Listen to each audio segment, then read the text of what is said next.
Okay. Hi, my name is Lila Lewinstein, and my presentation is going to focus on the role of neurotransmitters in weight regulation. So first I wanted to start by just explaining what a neurotransmitter is. So a neurotransmitter is an endogenous chemical messenger that sends information from one neuron to either another neuron, a muscle, a gland, or some target organ in the body. Some examples of neurotransmitters that we probably all recognize are serotonin, dopamine, norepinephrine, acetylcholine, and then some other subtype of neurotransmitter is called a neuropeptide, which is basically just a protein subtype of a neurotransmitter found in the brain. So some examples of neuropeptides are neuropeptide Y, melanin concentrating hormone, and orexins. So for this presentation, I wanted to explain the role that neurotransmitters play in weight regulation. So they mainly can affect weight by doing one of two things. One would be turning on feeding, and the other would be turning off feeding. And feeding can be described as a few different effects. So there's hunger, which is the actual physiological drive to eat, which is mainly under hypothalamic control. And then we have appetite, which is more psychological, and that is more affected by mood and mood affecting neurotransmitters such as serotonin, dopamine, norepinephrine, and others. And then there's satiation and satiety. So that is the satisfied feeling that you get after eating a meal, and those are influenced by catecholamines and serotonin mainly. Okay, so the hypothalamus plays a huge role in weight regulation. The hypothalamus is the area of the brain that kind of links the endocrine system and the autonomic nervous system, so the peripheral part of the body, and everything, all the signals kind of come together and connect in the hypothalamus where it can process that information and kind of send out homeostasis signals accordingly. So there are 5 main parts of the hypothalamus that each have a unique role in hunger and appetite, and the arcuate nucleus is one of them that stimulates feeding and responds to dopamine and neuropeptide Y. And the limbic system is another part of the brain that plays a role in weight regulation. So the limbic system is kind of known as the pleasure center of the brain, and it has been linked to drug and behavior addictions, where, take a gambling addict, for example. So a gambler gambles, and then they get all of these signals that go to the limbic system where a bunch of dopamine is released, making you feel happy. So then your brain kind of links the action of gambling with the feeling of being happy. And we're finding with a bunch of studies that you're getting a similar dopamine release when you consume foods that are high in sugar and fat.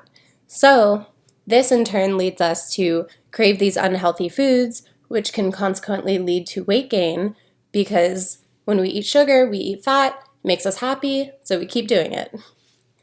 So it's kind of a vicious cycle.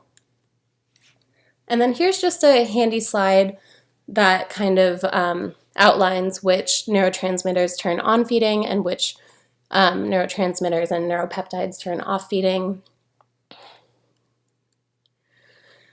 Okay, and then there are outside factors that can affect neurotransmitter functioning and in turn affect weight regulation. So there are certain medications that can impact appetite and hunger. Those include exercise, medications like Adderall or antidepressants, and then exercise can increase dopamine levels and increase insulin sensitivity and kind of improve overall neuronal function. Genetics can play a role. the types of foods you consume. So we talked about the limbic system with the high fat and high glycemic index foods can kind of lead to more cravings over time. There are other comorbidities with obesity and weight gain that can affect neurotransmitter function, such as PCOS, type 2 diabetes, depression, hypothyroidism, and then chronic stress is a big one that we will be talking about in the next slide. So I really wanted to take a moment to focus on chronic stress and the role that it can play in weight gain and obesity.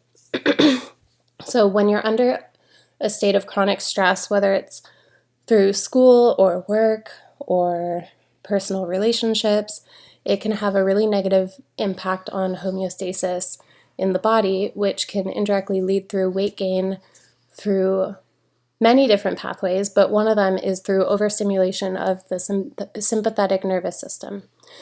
So when you have too much stress for too long of a period of time, you get overstimulation of the sympathetic nervous system, which is also known as the fight or flight response.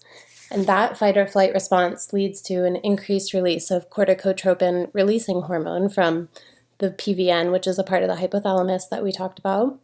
And then that release leads to a release of ACTH from the anterior pituitary gland, which is another part of the brain. And then the ACTH causes the adrenal glands to release excess cortisol, which is known as the stress hormone.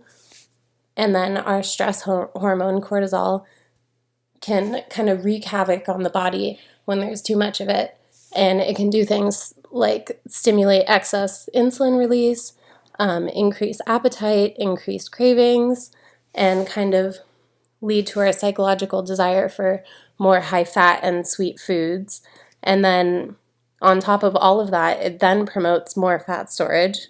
So in this way, you can kind of see that it's not as simple as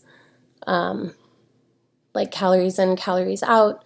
Stress can actually have an impact on our nervous system, going deeper than just what we think of as just eating healthy and exercising. So the main takeaways for this presentation is that weight management is a lot more complex than just calories in, calories out. The brain is a major player in both psychologically and physiologically. Therefore, maintaining proper brain functioning and mental health is a huge part of weight management and overall physical health. All right, and these are just some of the references that I used for this presentation. I hope you guys enjoyed, and I'm looking forward to seeing all of yours. All right, bye.